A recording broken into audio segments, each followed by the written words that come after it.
Hello, everybody, and either welcome or welcome back to my podcast. As always, if you do like this, please rate, comment, and subscribe.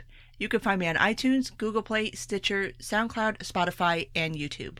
So it is Tuesday, April 23rd, which means we are a little less than a week into our brand shiny new post-Mueller report world. And my last episode, I did the Thursday that it dropped, and I wanted to give my initial impressions on that day. And so now that we've had a couple days to kind of sit down and marinate and kind of watch how this is all unfolding and playing out, I want to go ahead and comment a little more on it, especially on the media reaction to it and the obstruction charges that are in the report. So let's go ahead and start kind of where we left off, which is on Thursday. The media hadn't really had a chance to process things quite as much as they have now. And a point that I meant to make in the last episode, and I want to go ahead and start off this episode with it, that is that it is really, really astonishing how many people wanted this to be true. How many people wanted the President of the United States to be in cahoots with Russia to rig an election? That's really fucking wild when you think about it. Like, you really wanted to believe that badly. But the narrative that everybody seems to have settled on, at least media-wise, is that nobody did anything wrong. Everybody did everything completely right. Nothing bad happened. Everything happened exactly the way that they said it was going to happen, which, in all fairness, there was a little bit of decent reporting, but the vast majority of it, nah, guys. No, you don't get to pat yourselves on the back for this one. But it's becoming increasingly obvious that there is not going to be any kind of introspection into where the media screwed up the Russiagate story. And, yeah, nobody's going to learn anything, which I don't know why I'm surprised at this point. Nobody ever learns anything from this stuff. I was hoping maybe this time, because it was something of national and technically international importance, maybe somebody would sit back and think, okay, we fucked up a bit. But one outlet in particular, I do have to give credit, because I have given BuzzFeed so much shit for that Cohen story. Ben Smith did actually put out something like a retraction. It's not anything approaching a full retraction to the original Cormier and Leopold story, but he, after the Mueller report was made public, he wrote a piece kind of giving more of the backstory of how that piece got written, and I will be generous and give BuzzFeed and Ben Smith and Leopold and Cormier the benefit of the doubt and say that this is exactly how it happened. Not saying that this is particularly great either, but I will go with this story. How Ben Smith says it is that they had a single anonymous source in the FBI who showed somebody, it's still not entirely sure who saw what documents and when, but somebody in the FBI showed somebody their copies of the notes that were taken when they were questioning Michael Cohen on the whether or not he was instructed by Trump to lie to Congress during his congressional testimony. Now, according to Ben, in the notes, it was said that Trump did instruct Cohen to lie, which was whoever wrote the notes' characterizations of what that person heard in those interviews. Obviously, that is not the conclusion that Mueller reached, as he said at the time, and as we've now learned from the report. But, yeah, that is the official BuzzFeed explanation for that story, which, like I said, I'll buy it, but this does help reinforce the point that I keep making, and that is that you do not trust single-source anonymous stories, because basically, you got fucked by this person. You took what one person's interpretation of Cohen's statement was, and you ran it as fact, and you ran a whole story based on that, and it turned out to be one anonymous person's interpretations of what they heard. So that's why you don't do that. That's why. But to BuzzFeed's credit, they did run that piece, and so I thought I would mention it and give them credit where credit's due, because like I said in the last episode, I didn't even expect that. Like, as much as BuzzFeed doubled and tripled and quadrupled and quintupled down on that story, I never expected to see them actually publish anything close to what they just published, at least as far as an explanation for that story. So, BuzzFeed did good. As good as they are going to do. Now, moving on to Robert Mueller, who now, since the Mueller report has been released and it did not say the things that certain people wanted it to say, Mueller is now persona non grata. To the point where on Easter Sunday, he was actually accosted by somebody from MSNBC leaving church after Easter service. Like, okay, I'm not a religious person. I don't go to Easter service. I don't go to any church services. But come on, man. Don't run up on somebody after Easter service. What the fuck is wrong with you?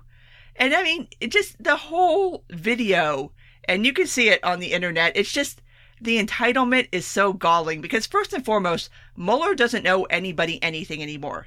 He wrote his report. He did his investigation. That's it. He does not owe any comments to the press. He doesn't even really have to go talk to Congress, even though he has made it clear that he will when he is asked, and certain people have asked. I don't think anything is on the schedule yet.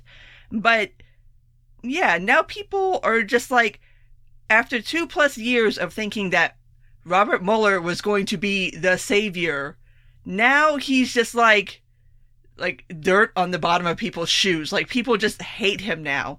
And also Bob Barr is getting this treatment too, because obviously his interpretation of the report is not what people wanted it to be.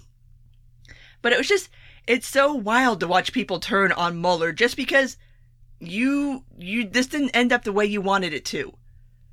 Okay. Did you really have that much invested in it turning out the way you wanted it to? Or did you have something invested in it actually finding out the truth of the matter? Like, it's so blatantly obvious now that certain people just wanted it to be what they wanted it to be. Fuck whatever the truth was, which is, at this point, there was no collusion. And the obstruction charges, I'm going to go over them here in a minute because I do want to go over them kind of charge by charge because some of them are more serious than others. And so I kind of want to go through them just so that everybody kind of knows where we're at as far as those are concerned. But it has been rather interesting to watch people turn on Robert Mueller, and I can only begin to imagine what congressional testimony is going to look like. It's going to be another shit show. It's just, oh my God, I am not looking forward to it. It's going to be so stupid. It's going to be stupid. Like, it's, oh my God. But you know it's going to happen. So at some point in the future, I'm sure we will discuss that particular dumpster fire. But let's go ahead and move on to the obstruction charges that are in the Mueller report. For reference, I am using Scott Shackford's write-up for Reason on the obstruction charges. And of course, as always, links in the show notes if you want to read it for yourself. But charge number 1, how Trump behaved during the investigation of National Security Advisor Michael Flynn. Flynn ended up resigning from the administration after admitting he had lied to officials when he said he hadn't discussed with Russian officials the easing of sanctions that President Barack Obama's administration had put into place as a response to evidence of election meddling.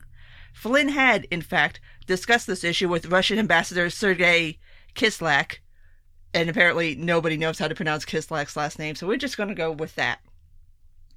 Russian Ambassador Sergei Kislyak, in order to discourage Russia from retaliating over the sanctions. Flynn then reportedly lied to FBI investigators about the conversation. When the Washington Post reported on the conversation between Flynn and Kislyak in January of 2017, Trump angrily called Reince Priebus, who is coming in as his chief of staff.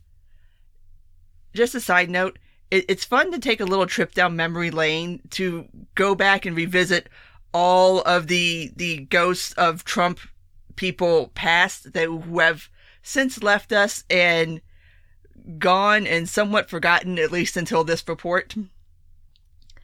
Flynn said that he was then pressured to try to get the whole story killed. Flynn's deputy contacted the Post to deny that the conversation happened, even though she knew the story was true. Several Trump officials denied that sanctions were discussed during the discussions. This series of events alarmed the Justice Department because they had already been investigating ties between Flynn and Russia, and they worried that Russian officials could prove that the conversation happened and therefore compromise Flynn by threatening to expose him. Acting Attorney General Sally Yates had warned the White House that Flynn was lying about the nature of his discussions with Kislyak and that the administration was inadvertently passing along the lies. Trump subsequently forced Flynn's resignation. Trump then pulled then FBI Director James Comey aside for a private conversation where he reportedly said to Comey, "I hope you could see your way clear to letting Flynn go, rather than charging him for the false statements." Okay. Now, a lot of this is going to come down to how you interpret Trump's motivations in doing what Trump does. And that is to say, do you think that Trump was trying to exert undue influence over, in this particular case, Comey, or in other various cases we'll get into, the person who he's talking to? Or is he doing what Trump does, which is basically just throwing shit at a wall and seeing what sticks, and just spitballing and just verbal diarrhea without actually meaning any of the words that are coming out of his mouth? In Mueller's analysis, he notes that Trump then publicly denied asking Comey to let Flynn go, but he finds evidence to corroborate Comey's account. He then analyzes whether this statement as a hope or an actual request, which is how Comey said he took it. Mueller agrees that Comey saw this as a directive. Okay. That's going to be what a lot of this hinges on, is how other people viewed his actions versus how he meant them, and there's really no way of knowing what Trump's intentions were in any given moment unless you ask him, which did not happen for this report. Mueller had requested written testimony, which Trump then refused to do, and then Mueller decided that it wasn't worth it to try to do a sit-down interview for reasons I don't know why. I don't know why you don't just make the ask, because then you can say that you asked instead of having this situation where it looks like you didn't really investigate that as thoroughly as you should.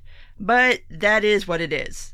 And for what it's worth, Mueller leaves it kind of ambiguous as to whether he feels like this was obstruction or not, because it kind of is. Like, it depends on what you think of Trump and what side you want to come down on that particular case. Number 2, how Trump responded to the announcement of the FBI investigation and Attorney General Jeff Sessions' recusal. After the special investigation was announced in March of 2017, Sessions recused himself due to his participation in Trump's campaign. This infuriated Trump, who wanted Sessions to unrecuse himself. Trump contacted Comey and other intelligence leaders to ask them to state publicly that Trump was not connected to Russian election interference. Now, contemporaneous reports of that is true. Trump was absolutely livid when Sessions recused himself, to the point where, allegedly, infamously, Trump had said, "If I'd have known that he was going to do that, I never would have nominated him." So that is well known. He was incredibly pissed when Sessions recused himself. Sessions recused himself from overseeing the investigation due to his ties to Trump's campaign, and also because it turned out he had not disclosed his own meetings with Kislyak during this confirmation hearing. Trump, through his White House counsel, kept trying to get Sessions to not recuse himself. Sessions did anyway. According to Mueller's report, Sessions believed that Trump was worried that the investigation could spin out of control and disrupt his ability to govern if Sessions was not leading it. Okay. Not an invalid concern. Not necessarily something that is particularly shady in and of itself, because, of course, if you appoint an attorney general and you think that they're going to oversee this particular case and then they're not, and now you don't know who the fuck's going to be overseeing it, that's not an invalid concern to have at that particular moment in time. When Comey confirmed to the House Intelligence Committee the existence of the investigation of Russia's involvement in the election, Comey specifically made sure not to state who was being investigated. He also declined to answer when asked if Trump was under investigation. This led some press outlets to suggest that maybe Trump was under investigation, and this made Trump angry at Comey. Trump pushed the then White House counsel, Don McGahn, to try to intervene with the Justice Department and ask if there was a way to speed up the investigation. It was at this point that McGahn's office began looking into whether Trump needed to have cause in order to fire Comey. On several occasions following Comey's testimony, Trump advised officials in his administration to put out word that he was not under investigation and that there was no link between him and Russia's election interference. He asked Comey if anything could be done to lift the cloud over the presidency being caused by the investigation. Okay. A point that gets brought up in this, and this is another point that gets brought up in some of these other charges, is the idea of lying to the press versus lying to Congress, or saying certain things to the press that may or may not be entirely truthful, versus lying to Congress. Mueller's opinion seems to be that lying to the press is not obstruction of justice, which it's not, because you're not, the press is not the one trying you. The special investigation is, special counsel is. So Trump wanting to spin things in a certain way and have people say things that obviously at that point were not entirely truthful to the press is, again, shady, but that doesn't really meet obstruction. So, after looking at it all over, Mueller notes that, unlike the Flynn situation, people that Trump spoke to said that it didn't feel as though they were being given directives to interfere with the investigation. Here, Mueller concludes that Trump's behavior was influenced by his anger and frustration that the investigation was interfering with his ability to govern and would detract from his accomplishments. All of that is to say, here it appears as though Mueller doesn't see Trump's actions as directly trying to interfere with the investigation itself, which I think is the correct stance on that, especially since, not that it entirely matters, but when other people don't feel like they're being given a demand or a command to do something, it does count for something. But moving on. Number 3. The firing of FBI Director James Comey. Trump fired Comey in May of 2017, formally citing Comey's handling of the investigation into Hillary Clinton's use of private servers as Secretary of State. But he privately admitted that the termination was at least in part due to the way the Russian investigation was going, and he told the Russian foreign minister exactly that, saying that he thought it would take the pressure off. Now, again, contemporaneous reports, that's absolutely true. He did say one thing in public, and he actually said, I forget what interview he was doing. He was doing an interview with somebody where he admitted that it had to do with the investigation and not with Hillary's stupid, dumb emails that nobody gives a shit about anymore. But yeah, so there were two different stories as to why he fired Comey.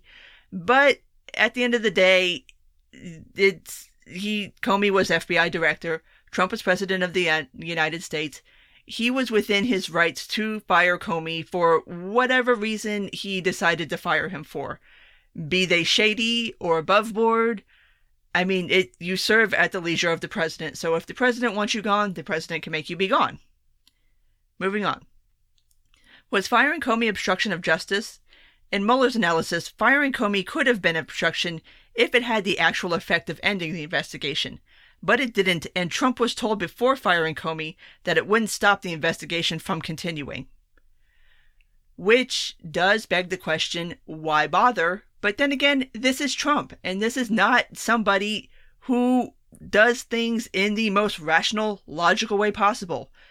I think Trump just got a wild hair up his ass, and he was pissed off at Comey, so he decided to fire him, and fuck whatever it ends up looking like, because I'm the president and I can do what I want. And just not thinking through the implications of a decision. But if he knew, like Shackford points out, if he knew beforehand that firing Comey would not stop the investigation, and he still did it, and it did not stop the investigation, then that's not obstruction of justice. That's just being really, really stupid. Shackford does note before leaving off on this topic, Here's an important note from Mueller. The evidence does indicate that a thorough FBI investigation would uncover facts about the campaign and the president personally that the president could have understood to be crimes or that would give rise to personal and political concerns. Now, that "or" there is a rather interesting pairing, because there's a big difference between believing that if the FBI investigated you, they would find out something criminal versus whether they would find out something that could be potentially embarrassing about you yourself or a family member or your business dealings or anything like that. Those are two really separate issues, and I find it very interesting that Mueller conflated the two. Like, I'm not entirely okay with that conflation, because you're trying to put something that, say, the FBI investigated Trump's past and they were the ones to find out that he had sex with Stormy Daniels, versus it coming out in the dumbest, stupidest, Michael Cohen-y way possible. That's not a crime. Like, it's not a crime to have sex with a porn star. It's not a crime to give her money and to not talk about it. But that would be personally embarrassing if you were somebody other than Trump. Obviously, Trump is not embarrassed by anything ever at any time. But yeah, I just thought that was an interesting note to throw in there. Right. Number 4. Trump's alleged attempt to end the special investigation and get rid of Mueller. In 2017, following media reports that Trump was being investigated for obstruction, Trump tried to get White House counsel McGahn to have Mueller removed. McGahn didn't do so and instead prepared a resignation letter. When Trump found out that a special counsel had been appointed, he reportedly freaked out and said it would be the end of his presidency and blamed Sessions. Sessions submitted his letter of resignation, but Trump convinced him to stay on. All right, this is the section in the Mueller report where the infamous "I'm fucked" came from. Which, like I said in the last episode, finding that out doesn't necessarily, and saying like, "I'm fucked, this is the end of my presidency," doesn't mean that you think you're guilty of any kind of criminal wrongdoing. It's that you're aware of the situation that I'm fucked. Like, I'm about to have a special counsel investigation. I'm about to have the FBI up my ass. This is about to suck really, really badly. So I think that point gets misconstrued a lot, and I think people are reading into that a little more than they should be. But moving on. Trump then tried to argue that Mueller had conflicts of interest because he had previously interviewed for FBI director. Noted Trump whisperer Steve Bannon thought the idea that Mueller had conflicts of interest ridiculous. McGahn warned Trump that attempting to get rid of Mueller would be another argument used to claim that he was obstructing the investigation.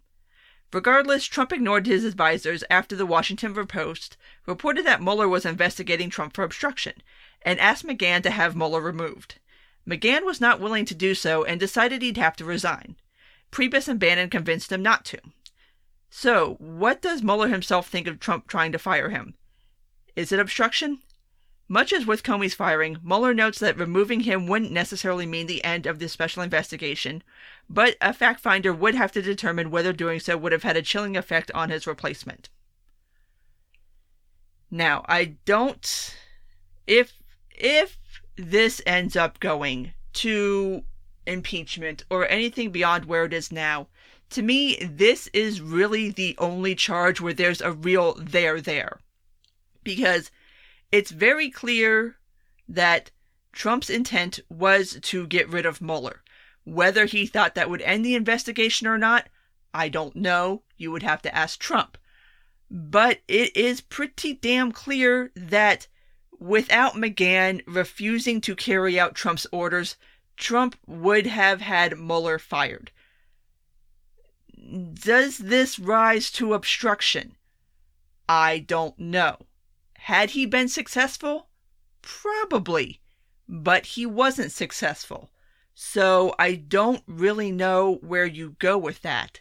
I mean, I guess you can make an argument for attempted obstruction of justice, but I don't know how well that would stick and how well that particular argument would fly, especially in something like an impeachment hearing, because it didn't happen. Like, he wanted it to happen, it didn't happen.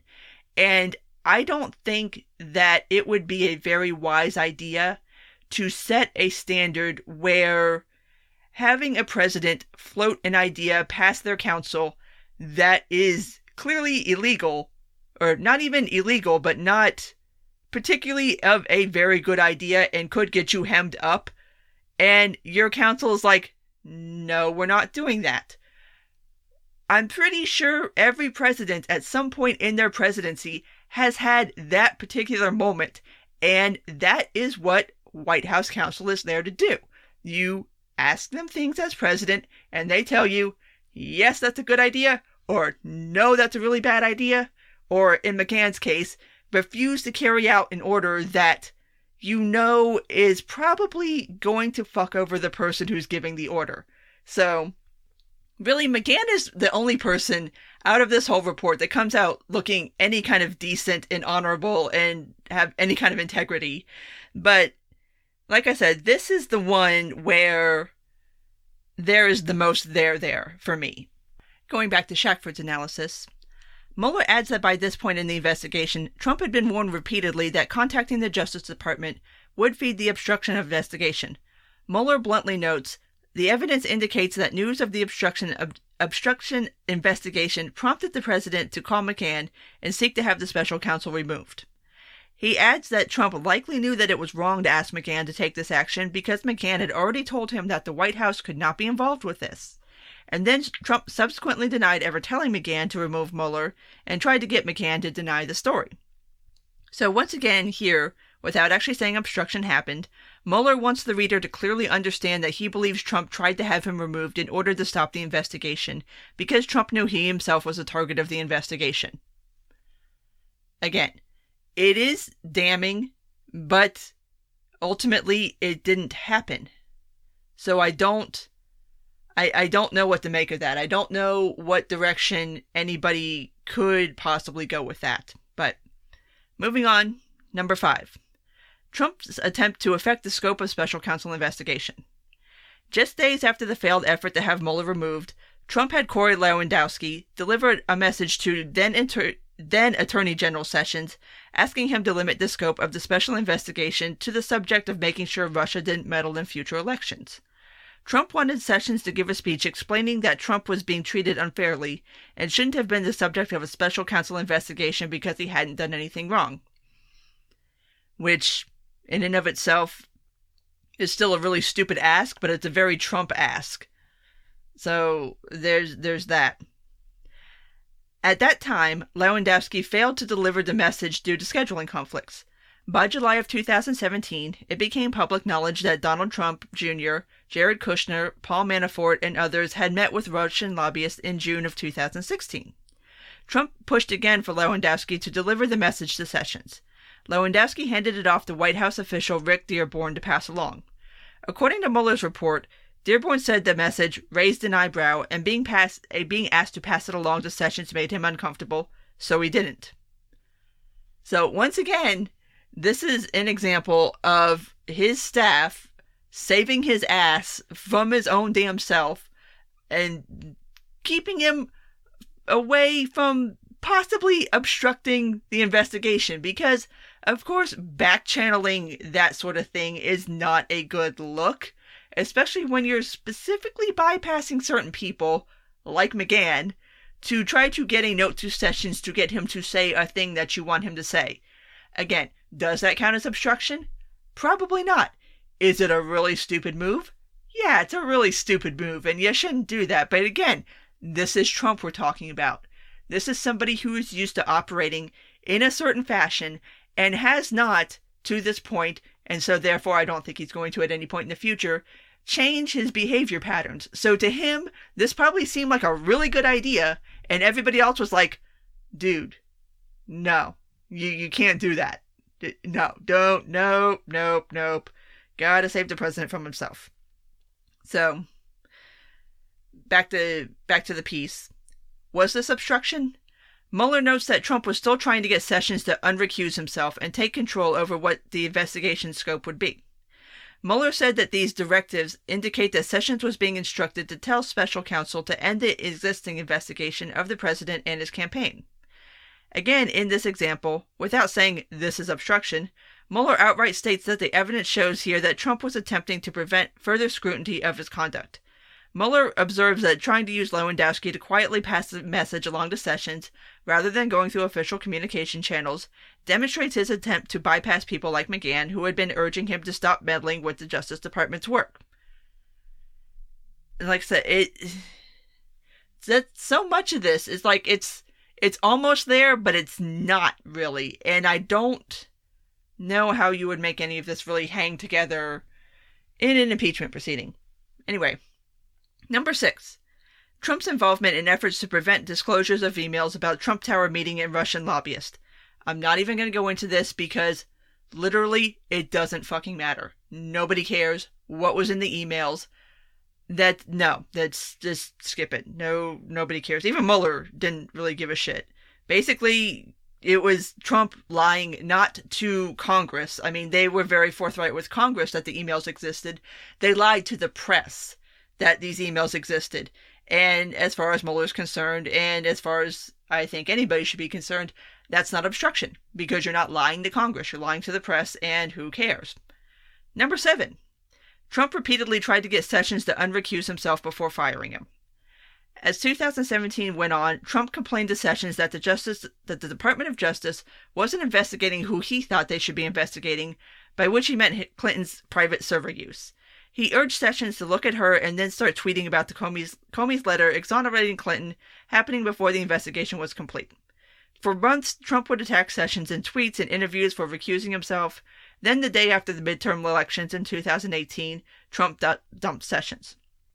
In his analysis, Mueller reported that the evidence showed that part of Trump's intent to get Sessions to unrecuse himself was his belief that Sessions would limit the scope of the investigation to protect Trump. Trump was aware at this point that the investigation included him and his son. Again, it's not obstruction, in my opinion, to try to get somebody who is going to be somewhat favorable to you to lead an investigation against you. I mean, when you're not...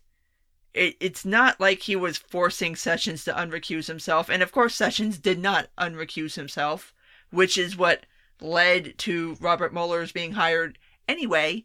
But again, I don't really view that as some kind of sin. Like you're trying to slant an investigation in a certain way, but then again, everybody who's under investigation tries to get somebody who's going to be somewhat favorable to them to be the one leading the investigation. Like that's not odd behavior at all. Number 8. Trump ordered McGahn to lie about his attempts to fire Mueller. Trump's failed effort to remove Mueller was uncovered by the New York Times in January 2018. Trump tried several times to convince McGahn to publicly deny that the story was true. McGahn refused its request. Again, apparently the only decent lawyer that Trump has ever had has been McGahn. Because this is the only lawyer I've seen actually save Trump from himself. So props to McGahn. Here, Mueller's analysis noted that Trump disputes McGahn's characterization of the request. Trump says he didn't say the word fire, but McGahn insisted that the stories were accurate when they said Trump ordered him to have Mueller fired. At this point, Mueller's grand jury had brought back several indictments, and Mueller notes that the president had received a list of topics Mueller's office wanted to discuss in a potential interview. Obstruction was among them. Trump also knew that McGahn had already been interviewed by Mueller's team and had told them about the attempt to remove Mueller. Here, Mueller concludes that substantial evidence indicates that Trump's urging here for McGahn to dispute the story was intended as an attempt to influence McGahn in order to deflect or prevent further scrutiny of the president's conduct towards the investigation. Okay, but he didn't. And again, this hinges on what intent versus what actually happened was. Because McGahn did give truthful testimony to the grand jury. He did testify truthfully. The pressure did not work. The pressure existed. I don't know what you do with that. Number 9. The president's conduct towards Flynn, Manafort, and redacted. In this section, Mueller notes that Trump's differing treatment of those who have been caught up in Mueller's investigation based on how loyal they are to him and whether that counts as obstruction. Flynn initially received supportive comments from Trump until he ended a joint defense agreement with Trump's team and started cooperating with the government. Trump raised the possibility of a pardon for Manafort and made it clear that he felt the man was being treated unfairly by the government over his fraud convictions. There's an entire section of this part of the report about a third person that is entirely redacted. I'm not inclined to speculate. Mueller notes that there's evidence that Trump's public comments are intended to encourage Manafort not to cooperate with the investigation, and that Trump raised the possibility of a pardon as a way of influencing his behavior. But he also notes that it's possible that Trump genuinely felt bad for Manafort, and he was trying to influence public opinion, not necessarily Manafort or a jury. Again, this is another one of those, kind of like the Comey case, where was this Trump being somebody trying to exert his influence as president and really, genuinely holding out, okay, Manafort, if you have my back, I will pardon you? Or is this Trump doing his normal verbal diarrhea, just saying whatever the hell comes to mind? And I remember there was a couple of tweets to the effect of possibly maybe pardoning Manafort, and obviously that's not come to pass. I think Manafort is serving time now, I think. Don't quote me on that, but he is most definitely not pardoned.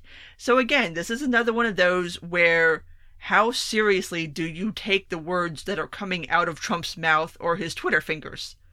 Again, it's hard to parse some of these because of who we're talking about.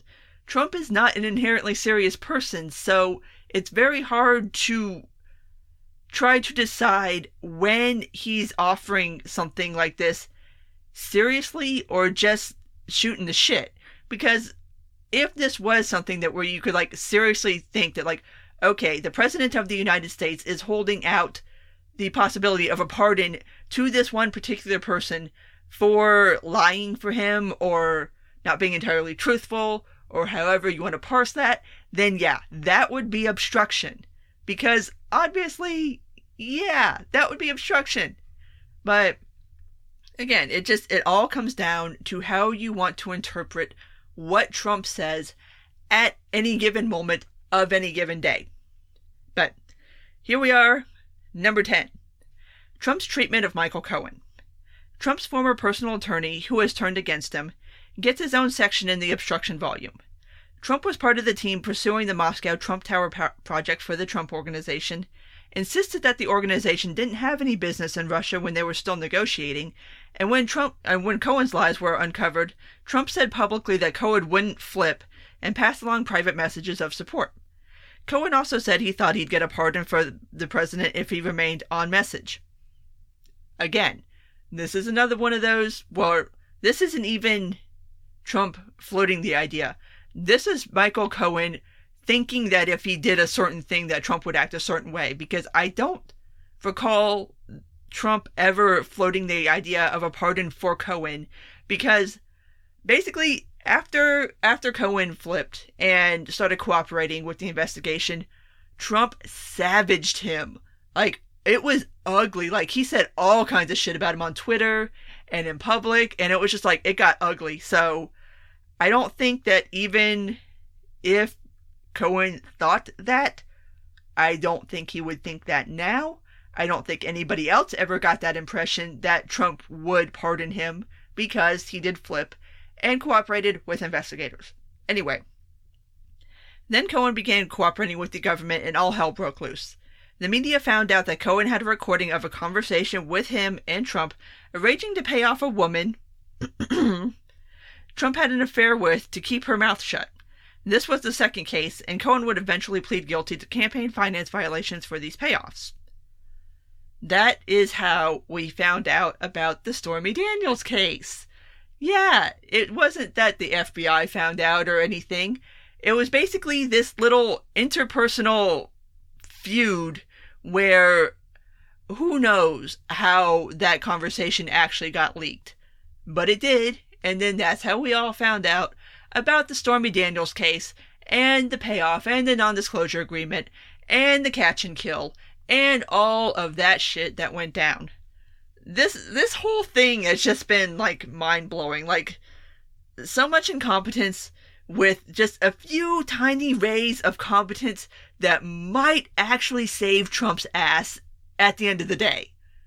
But aside from that, it's just front-to-back fuckery. Like, it's just so stupid. But moving back to Shackford's analysis. In Mueller's analysis, he explores both whether Trump encouraged Cohen to provide the false testimony to Congress that led to him being charged, and whether Trump took actions that would otherwise stop Cohen from testifying truthfully. Mueller says that while it is likely that Trump knew Cohen lied to Congress, he could not establish that Cohen did so at Trump's request.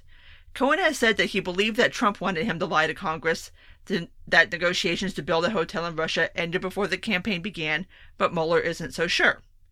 As for Trump's treatment of Cohen abruptly changing after he started cooperating with investigators, Mueller notes that the inference here is that Trump gives off positive messages to those who refuse to cooperate with the government and then turns to attacks and intimidation to either deter or undermine the credibility of those who assist. In Mueller's analysis of Trump's intent here, he is clear that he sees evidence that would support a claim that Trump's treatment of Cohen is deliberately intended to discourage him from cooperating with the government precisely because it would shed adverse light on the president's conduct during the campaign. Which, again, I don't know if it's really obstruction if, A, it didn't happen, if Michael Cohen did obviously still testify twice before Congress. He did lie one time, and then he allegedly didn't lie the second time. Whatever, that was just a total shit show dumpster fire. But, again, this comes down to intent versus action. And why you think Trump was trying to do a specific thing. Now, if you thought that he was leaning on Cohen to not say anything about the Russia dealings because there was something nefarious going on, then yeah, that's how you're going to look at this. Another way to look at it, and I'm not saying that either one of these ways is particularly right or wrong, there are people who will lie about something simply because they don't want to talk about it. Now, it could be entirely possible that Trump saw absolutely nothing wrong with having these negotiations while he was still running for president because he assumed that he would not be president, and therefore you're not going to let your Moby Dick get away, because Trump had been trying for decades to get into the Russian market, and if he thought he had a chance and he thought that he wasn't going to win presidency, that of course you don't abandon the investigations and you lie about them, not necessarily because you think that you did anything wrong, it's just you don't want to discuss it. So there's two different ways of looking at that, again, depending on your personal perspective of Trump and his motivations. But to sum this up, Mueller stated at the beginning of this particular investigation into obstruction that he was not going to make a traditional prosecutorial decision as to whether or not he feels that Trump committed obstruction of justice, that he would kick that over to Barr, and Barr decided that he would not be pursuing that he did not feel like there was enough evidence. So that's where we stand with that. But those are the 10 cases of obstruction, and like I said, some more or less damning than others.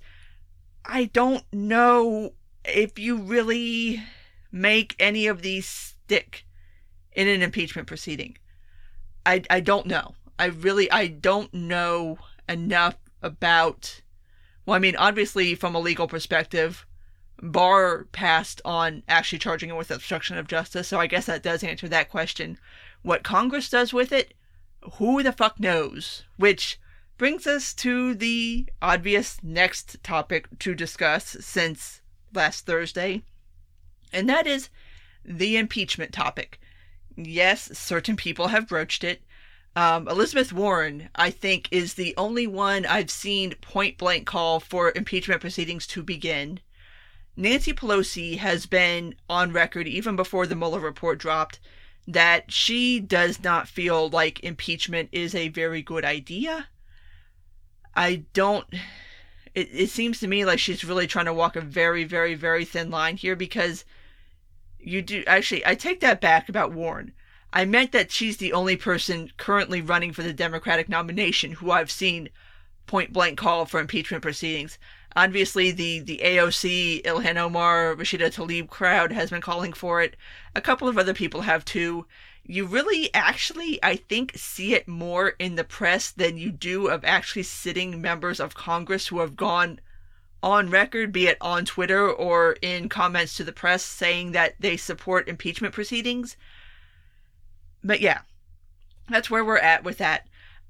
Interesting thing that did happen last night. CNN held another one of these round of town hall meetings things that they keep doing. I'm not. That's commentary on that in another episode because it's a little beyond the scope of this episode. But both Bernie and Kamala, yeah. I will always pronounce her name in the most obnoxious way possible because God. Anyway, Kamala kind of dodged the question of whether or not she would support impeachment proceedings. She kind of mush-mouthed it with, I think that the proceedings should start happening. It's like, well, the only proceedings that would start impeachment proceedings are impeachment proceedings. So do you support that or not? But of course, it's CNN, and they don't press her on the topic. Bernie does not support it. And he actually kind of gave a very, very good response.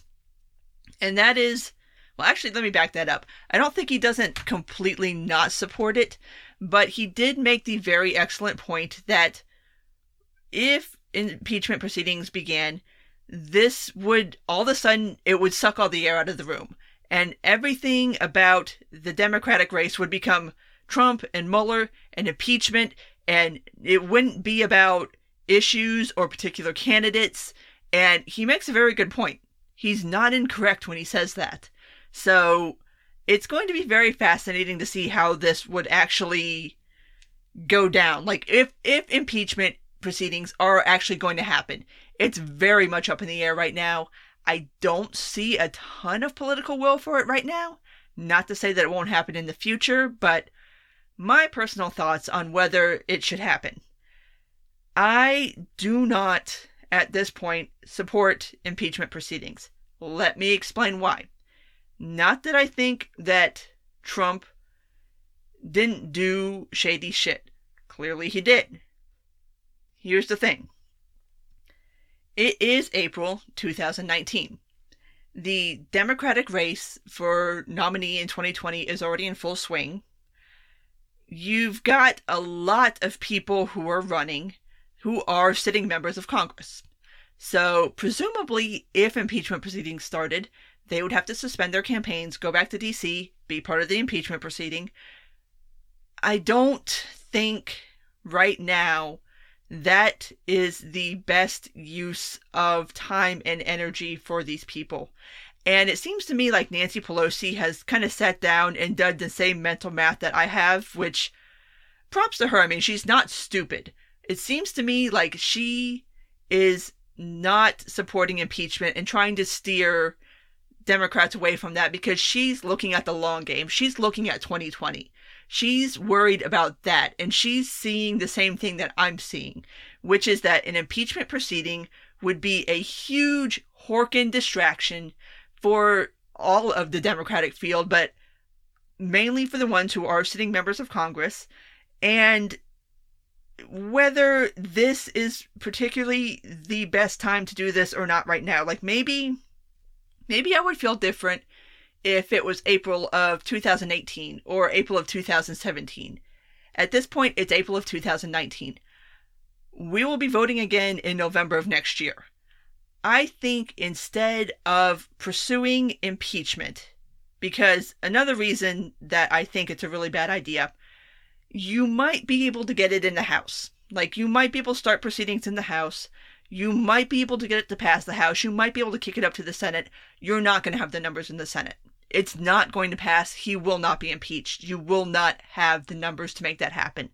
So, do you really want to hand him that? After this Mueller report that shows that there is no collusion, not enough there to really do obstruction charges, do you really want to try to run that gamut and do impeachment proceedings and lose. Because that's what's going to happen. Like, you're going to lose. It's not going to be successful. So why would you go down that road when there's better things that you can do? My thought would be, if I was Nancy Pelosi and I was House Majority Leader, my stance would be, okay, the Mueller report's out there. You highlight the parts in the Mueller report that show that Trump is shady and has done shady shit, and you let the voters decide.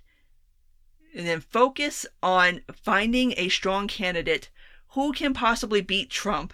Let that be out there, and then let voters decide. Because even if by some miracle you pulled off an impeachment proceeding and you actually impeached Trump, first of all, it's going to be way too close to the actual election to really make a difference.